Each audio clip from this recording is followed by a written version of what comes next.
Welcome to Fireside Nets, brought to you by Empire Sports Media. We are your hosts, Spen and Nick. And happy August is something that people should say more to each other because it's August 1st. That means one more month of summer. That means one more fun in the sun for all you beachgoers. I feel like August is like a sad August is probably the saddest month of summer, I'd say, because it's back to school month. It's kind of like vacations ending, beach days are ending. Labor Day is kind of the turning point back to our miserable lives. So you say happy August, I say it's August. You know what we're doing at the end of August, Nick? I do know what we're doing. He said, I think I'll go to Boston. I think I'll start a new life. That's the name of this episode, by the way, he said, I think I'll go to Boston. And that can be interpreted one of two ways. Kevin Durant. And it's actually ironic. Do you know who sings that song? Augustana. Okay, well, I was close. You were close. There was a stupid guess that actually kind of worked out. I'm sorry. I got the first. Yeah, anyway. Kevin Durant might become a Celtic. And by the way, I'm going to go over some crazy trade theories that an anonymous general manager in the NBA said. But he might go to Boston, and you and I are going to Boston for my bachelor party at the end of the month. Yes, and hopefully by then he is a Celtic, and we get Jaylen Brown, my boy. Yeah, I don't think that's going to happen, and he's definitely not your boy. All right, you don't know who my boys are and who they are not. I know they don't have hammercocks. Anyway, that's a reference to last week's episode. If you didn't listen, you're not going to get it. Which you didn't need to say in this episode. Like that was like a reference that you didn't need to mention 2 weeks in a row. But it's all good. No, I'm excited. Nick's been putting together a really cool bachelor party for me, even though technically I'm married. It'll still be nice to get away with like 15, 16 gentlemen. For those who are real fans of the show, you might recall on an episode either earlier this year or late last year, we had Stefan Bondi on the show, and I talked about my bachelor party being in Las Vegas. I invited Stefan Bondi. He said he would come. Unfortunately, it got moved. That was my decision. I thought that, anybody can go to Vegas, right? But, let's go to Boston, right? Yeah, no, I mean, listen, Vegas is a cool time. I don't think that was our vibe. I think we're with a bunch of dudes who want to kick back, drink some brewskis, and reminisce on the old times, the good times. Vegas is like you're drinking to forget. Boston's you're drinking to remember.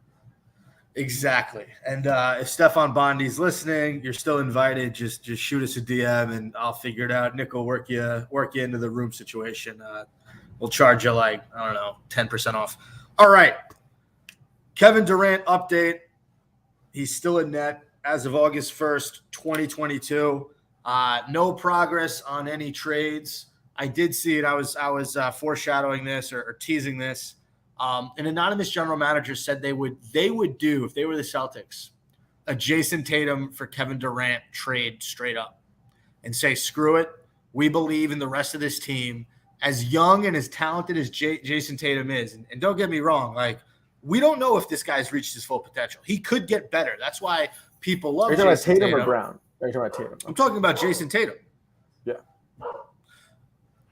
What Kevin Durant can do on the basketball court right now is more valuable than what Jason Tatum can do. You talk about Kevin Durant as a top 5 player. You don't really talk about Jason Tatum as a top 5 player. I think maybe you mentioned Tatum top 10. So I saw that. I thought it'd be interesting. It'd be funny to see Tatum in a Nets uniform, but I don't think the Celtics do that. You don't sacrifice those years that Tatum has over Durant in terms of youth, even if Durant is a little bit better. So I saw that. What do you think of that? If the Nets were to move KD for Tatum straight up, and maybe they get one first-round pick? All right, this is a segment I like to call "Let's Get Tropical." I'm putting on a puka shell necklace. And we're talking about Nets trades, similarly to it's too tight. Similarly to in semi-pro, where they trade Woody Harrelson for the laundromat, for the laundry machine, right? And that's a washing machine. Yeah, it's a washing machine, and that's kind of what this feels like in this current Brooklyn environment. Of You never know who we're going to offer. You never know who we're going to get. And then people come back with a more ridiculous trade or a ridiculously thin trade that no one's going to do.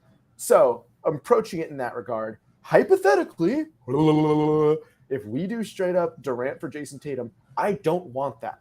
That is a stupid trade for the Nets because at the end of the day, yes, Jason Tatum is a superstar. Jason Tatum played his absolute butt off to get the Celtics to the number 1 seed, to push them to the playoffs. Obviously, he kind of crumbled towards the end. You can call it fatigue. You can call it like a mental breakdown. You can call it being young and very raw and not ready for the big moment, whatever you want to call it. He played the most minutes in the NBA this past season. Fun fact, Jason Tatum there. With that said, he's just still not within 2 to 3 years to me in the caliber of Kevin Durant in crunch time. He is not a guaranteed 35. I've seen Tatum more up and down than Spencer goes on his girlfriend.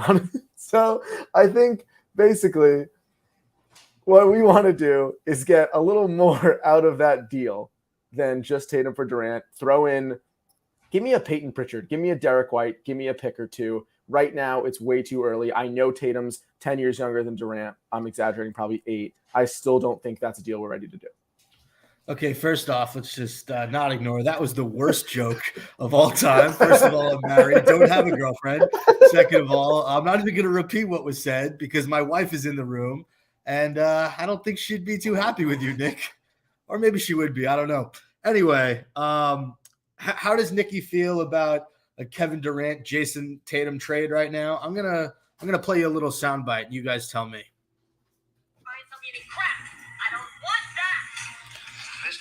That was a lot quicker than I thought it would be. He doesn't want it. He's not interested. Don't even bring it to the table. Jaylen Brown, Marcus Smart, Robert Williams, and 3 first-round picks, or Sean Marks is hanging up the phone. Agreed. All right, we're going to move on. I want to apologize to Victoria. I love you. I'm sorry. Don't say her name, Victoria. Nikki says he's sorry. He made a joke about me going down on you. Yeah. No, I said up. She gave a and look. Down. I said up and down. Now he's trying to recover. Nick, you're lucky. This is like a TV MA podcast. Thank God. We're explicit. We like to get a little graphic on this podcast. Not that graphic though. Anyway, let's move on to a story that came up about Mike James. It's not really about Mike James. It's about Kevin Durant because these are the storylines we have on August 1st in the Nets universe. By the way, I'm capping us at no more dirty, disgusting jokes for the rest of this podcast. I feel filthy right now. I don't know about you. You're the one who said hammercock. All right, let's move on. Mike James was on The Player's Choice. Check it out if you don't. It's actually a pretty cool podcast. I get a lot of their TikToks, but they have these really fascinating debates between like who was better, Tracy McGrady or Allen Iverson. Like they ask questions like that, and then 5 or 6 guys literally just go at it, spit basketball facts. Very cool. Mike James was on the show the other day, and they asked him about Kevin Durant and their relationship. Mike James had a very, very interesting response. Listen to this. With Kevin Durant. When I got to the Nets, I think I only really knew Blake before I got there. Kev was one of the people that vouched for me to come to Brooklyn for Brooklyn to sign me. So when I got signed and we was going on the road, we just like a lot of the same stuff. So we ended up just hanging out with each other every time on the road. Like he got the big suite, so we'll just go in there, hang out, kick it, play the game, talk. So we just got close. And then after that, when I went back overseas, it was like, all right, whoever season in first, the other one's gonna come to watch the playoff. When I first said it, I thought, okay, you're gonna be in the finals. I'm gonna get to go to the finals. That's lit. Right. So when they was trash and they was losing, I called him one day. I was like, all right, so what this means, right? You're gonna come to my playoff game. He was like, there's no way I'm coming to your playoff game. And then a week later, he called me before the playoffs started. He's like, yeah, I'm gonna be there in a couple of weeks. So we shouldn't lose. But I had so many questions. But I'm sure he's not private. You know what? He flew private back. He didn't fly private there because it was too expensive. And he was. All right, so you heard the soundbite. What's your major takeaway there? That's awesome. I think it's really funny that Mike James called the Nets trash in the playoffs because they kind of were. I think Kevin Durant's a good friend for flying across to see what random foreign team Mike James is playing for at the moment. That's a good dude right there. It's very supportive. I applaud Kevin Durant. I applaud Mike James. I mean, that goes to show the NBA at the end of the day is still a community. It's still a brotherhood. People trying to make connections, trying to make friends. So I love that. I think at the end of the day, was it a good business move and team move for Kevin Durant to lobby for Mike James to come to the Nets? Maybe not. His tenure with the Nets wasn't great. But listen, I like to hear people supporting players, basketball all around, all over the world. So that's the cool positive note to me. Do I want Mike James to come back to the Nets? Not particularly. Yeah, a lot of Nets fans weren't too pumped. The fact that KD called Mike James mid, Celtic series and was like, "Yeah, I'll be there because we're finna lose." Someone wrote, what did you want him to do? Like, be down 0-3, and what's he supposed to say? Like, we got this. But Mike James clarified. So Mike James wrote, the funny thing is, the day of the game, he called me saying, "I feel good. We going to win it all." He's actually ridiculous, LOL. So Mike James taking those words back a little bit that Durant said they were going to lose. Now Mike James is saying, like, well, he called me a few days later. He said they were going to win. Someone asked also, when did that happen? Like, when did KD call you and say he was going to lose? Mike James says, I think it was 0-2 or 0-3. So when the Nets were down is when KD called him and was like, yeah, I'll be at your playoff game. And then finally, Mike James, responds to someone basically saying, you got to watch the whole clip. Bro had MCL problems and nobody was playing when all that happened. He also called me like 3 days later and said they were going to win it all. So, yeah, season has its ups and downs. Can't watch a snippet and expect to get the whole story. Still very interesting. I agree with that, dude. I've been in situations, you know me. Like, I'm one of the most competitive, biggest sore losers. I hate losing anything, whether it's one-on-one against you, whether it's 5-on-5 men's league, whether it's a video game. I fucking hate losing. Point being, when your team is not responding, when your team is not playing well, especially if you're a Kevin Durant, last year in the playoffs as well, before this past year, when Joe Harris couldn't hit a damn bucket, there's part of you after a loss that goes, dude, we're not going to win, not because I don't believe in myself and I believe in our ability, but because no one on my team is stepping up. So I can't fault Kevin Durant for after 3 games losing to the Celtics, saying we're kind of screwed, because that's probably in the moment how it felt. That didn't mean Durant was going to stop trying. That didn't mean Durant wasn't going to give everything he had to try to win the game, but he's one man. And if your team is not getting, if you don't have healthy players, if you don't have players that are stepping up in crunch time, if you don't have any players that are supporting you whatsoever, defensively, offensively, whatever it is to win the basketball game, yeah, there's moments where I go into a game. We won our men's league championship a few weeks ago, and we were down 2 injuries, 2 of our best players. I said, we're screwed. I was like, I'm gonna work my ass off to win this game, but we're screwed. We ended up winning the championship because we had a fire under our belly, and we ended up coming back from fucking the slums of these games to win 2 in a row, fatigued out of our ass. My point being, I'm never going to fault Kevin Durant for being down on his team when his team has given him no signs of life. That's very fair for a superstar to say, yo, we might lose, not because of me, I'm going to keep going, but because my team's trash right now. So I'm never going to fault Durant. No player is going to be falsely optimistic down 0-3 unless they're trying to please the fans or please the media. They're never going to be like, we got this, hee hee. Yeah, I don't think players sound like that even when they do have it. A lot of players say hee hee. It's a fact. I love how you just compared your men's league to fucking the NBA and Kevin Durant as if you and Kevin Durant are the same breed of human being. I mean, bro, what if the men's league to me is as big as the NBA playoffs to Durant? Then really, isn't it just the same thing? It's not. No, it's not. No, I don't have a problem with it. Look, Mike James was just trying to say, like, we're buddies. You know, when I invited him to my playoffs, he didn't think he was going to be able to come, and then we were talking. He said he'd come. Who cares? You know, it's not like here's the thing with KD, and this is why Nets fans will love him and they'll always love him.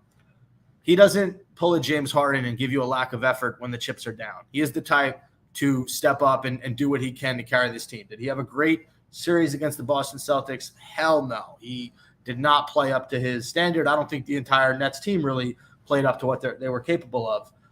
But KD can say whatever he wants on the phone. He's not the type to dog it. And I think that has a lot of people confident in him coming back and playing with the Brooklyn Nets if the Nets don't trade him. So report came out the other day basically saying, this is what I just said, but I'll reiterate it. NBA insiders do not think Kevin Durant is wired to sit out, thinks he will play on the Brooklyn Nets to start the season if not traded. Why are people so confident that he's not going to sit out? Because he's 33 years old. He's turning 34 in a few months. And there's a chance that he doesn't get traded and we're his best bet to win a championship. He's turning 34 on September 29th in 2 months. Okay. And if he's going to hold out, where is he going to end up? Is he going to end up on a playoff contender? Is he going to end up in a position to have a significant immediate impact? Honestly, yeah, probably. He's probably going to go to a good team. With that said, dude, if I'm Kevin Durant and I want to win a ship and I have Kyrie Irving and I have pieces of the puzzle that's not perfect, it might have to come together. It might take work. Joe Harris, is he going to step up? Is Seth Curry going to step up? Who are we going to have? Claxton, is he going to be more developed than he was last year and the year before that? But, dude, he's a baller. And that's what I love about Kevin Durant. I know he's very controversial. He says stupid things sometimes. He gets himself in a lot of trouble. But first and foremost, before anything, Kevin Durant loves basketball. And he just wants to get out there and play. And I'll have to give him credit fighting through injuries, carrying us against the Bucks when we stepped on the line, almost won us that series back in the day 2 years ago. And this past series against the Celtics, giving it literally everything he had with no help with those MCL issues you were talking about. So to me, he's not the guy to sit out. He's not the guy to stop playing. He always wants to prove his legacy. He talks a lot about legacy. He tweets a lot about legacy. He wants to go down as one of the greats. And I don't think a great player of his caliber sits out and misses a chance to be great. Key part of your sentence is I don't think. The NBA insiders don't believe that KD is wired. Why wired to do something? Why are we trying to assume this guy's actions? Why do we think he's going to do what we want him to do?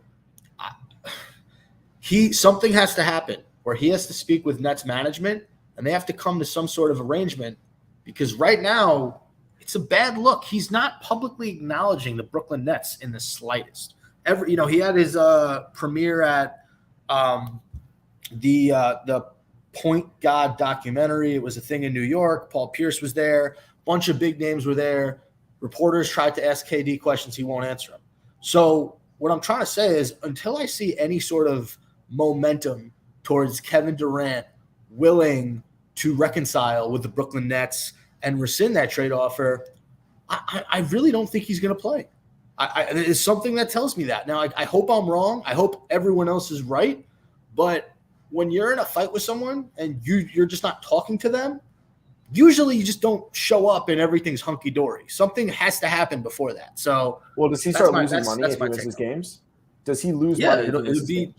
Yes, he would. Okay, so to me, it's a bad business move. It's a bad, it's a disrespectful move. I get what you're saying, but to me, I would be very surprised and disappointed in him as a person if he was going to sit out those games. I think we'd all be surprised, but right now, nothing tells me that he's going to play for the Brooklyn Nets, because I don't think Kevin Durant is about to do something that Kevin Durant doesn't want to do. Hey, all right, let's move on. City was going to win. Did I? I said no one thought Leicester City was going to win the Premier League a couple years back, 5 years back. Oh, you thought? I thought you said that. I didn't think they were going to win, because I thought they were going to win that season. I just didn't tell you. No, you did not. All right.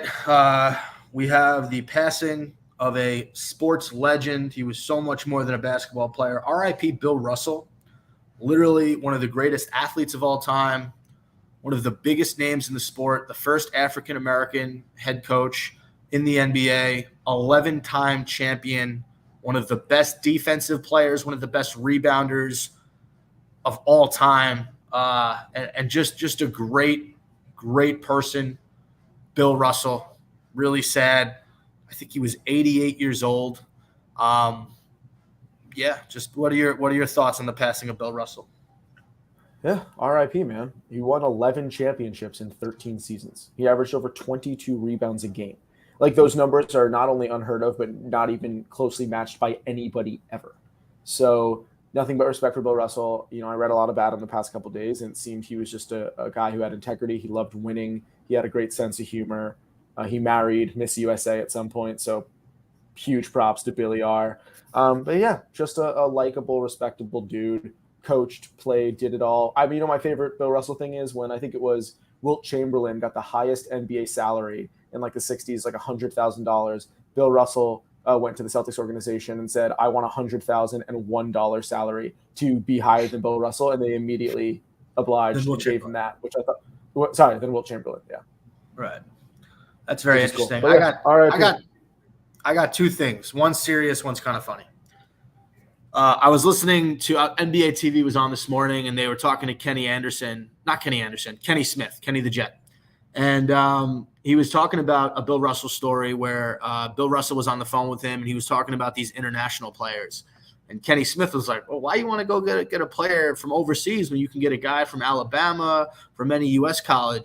And Bill Russell stopped him. And I don't know the exact quote, but he basically said, the inclusion that you're sort of projecting about U.S. players being superior than, overseas players, it's a little bit racist. It's a little bit what African Americans have had to deal with in America, being looked down upon because of their race and their ethnicity. So that's what Bill Russell said to Kenny Smith, and Kenny Smith stopped. He's like, "You're right. You're absolutely right." It was kind of one of those like teachable moments. So I thought that was a very cool Bill Russell story. The funny thing I'll say is he did all this winning in the city of Boston, one of like historically the most racist cities of all time. Bill Russell is a god there. I don't think there's a more famous athlete that was on this planet than Bill Russell before his passing. So RIP, the fact that he did it in Boston, dude, I mean, with all that shit, and he dealt with his fair share of racism. I was reading some stories today. I mean, obviously every single athlete did back then, and it sucks. But yeah, there were some stories that I think I forget who was telling them, but he dealt with a lot of shit. I would say Michael Jordan, though, and a couple players are a little more famous. But I get what you're saying. In the city of Boston, of Boston, Tom Brady, Bill Russell, Nomar Garciaparra. And again, the title of this episode, he said, "I think I'll go to Boston." You can't talk about the Brooklyn Nets. You can't talk about anything basketball related with the Boston Celtics coming up. They come up in every single conversation show. RIP to a basketball legend, in my opinion, the best Celtic of all time. All right, we have two more segments before the end of the show, Nick. The first one is a segment I'd like to call, Wow, That's Neat. Steph No is his last name, N-O-H, tweeted the following. Going through the NBA's tracking data this morning, top 5 players whose threes are mostly wide open, minimum 100 attempts, plus the percentages they shoot on them. So I'll give you 5 through 2, and you have to try to guess one. And the hint is it's a Brooklyn Net. 5, Dorian Finney-Smith at 41.1%. And ignore the numbers because they're fluky, but basically, yeah. Reggie Bullock, number 4, 39.9%. Maxi Kleber, 3, 35.7%. Wes Matthews, 2, 38.6%. Who is the net who's number 1 in this stat, even though their 40.4% is lower than Dorian Finney-Smith? Joe Harris. Patty Mills. Royce O'Neal. Oh, that's a trick question. He's barely a net. He's a net. He signed a contract. He's a net. All right, we have some good. We have some great trivia for you, Nick. So I'm going to give you 3 clues. All right, you have 3 guesses to guess who this player is. Okay, I'm ready. I will give you, and there are 5 players that we're going to run through. I will give you 3 additional security questions, but you have to choose them wisely. You only get 3 extra questions, okay? Okay. Or extra hints. I got it. Okay. Number 1. This player was number 6. The college they went to was Providence. Lance Stevenson. In their career, Lance Stevenson went to Cincinnati. In their career with the New Jersey/Brooklyn Nets, they averaged respectively 12.6 points per game and then 5.4 points per game in the next season. Who is this player? It's Tyrod no. Providence. You're thinking of Tyshawn Taylor, and it's not Tyshawn Taylor. You'll get 3. I'll give you. How many guesses do you want? 3? Sure. No, you don't. You get 2 guesses. You get 2 guesses each. All right, well, give me a second. Okay. Number 6. Is he still in the league? Providence. He is not in the league. I'm not going to count that as a hint, but he's not in the league. Providence. He's not in the league.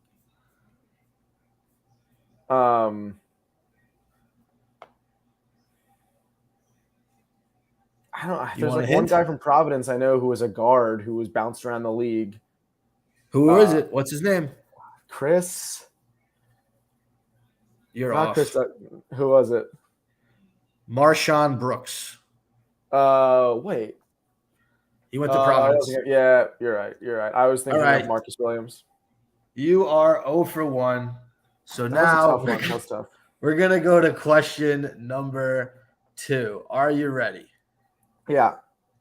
Okay, here we go. Are these all Nets? played. Yes. Okay. This player played in the NBA from 2004 to 2011. He played 4 seasons with the Brooklyn Nets. In his best season, he averaged 16.4 points per game and 6.8 rebounds per game. Aaron Williams. No, that's one guess. You want his jersey number? Do you think it will help you at all? Yeah, sure. Okay, the jersey number is number 12. Nenad Kristic. Yeah. Ding, Let's ding, go. ding. Let's go. All right, so we are 1 for 2 now with Nets trivia. Okay, so number 3. This player is actively in the NBA, and he played for Brooklyn for 2 seasons where he averaged about 7 points per game. Okay. His number for the Brooklyn Nets was number 9. And he went to the College of I don't know if he went to college. I'm not seeing it up here. Number 9, 2 seasons with the Nets, but now he's on other teams.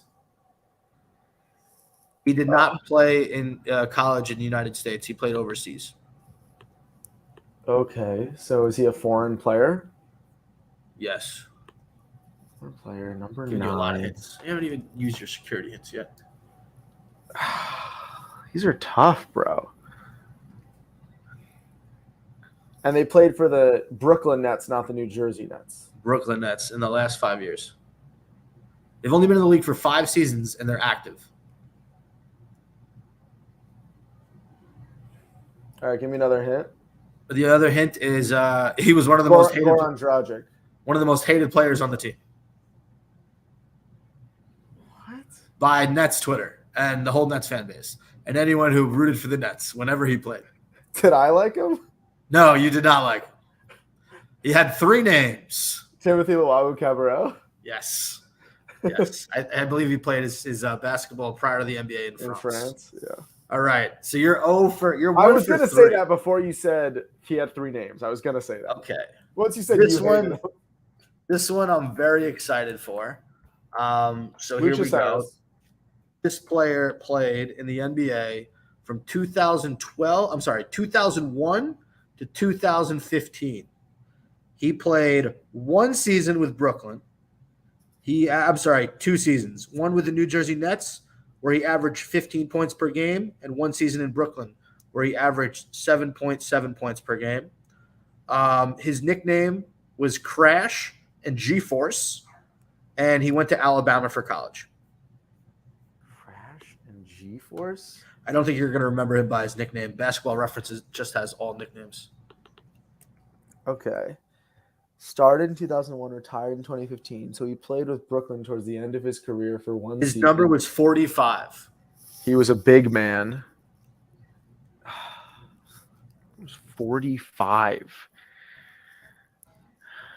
It wasn't like Lance Thomas. Number 45.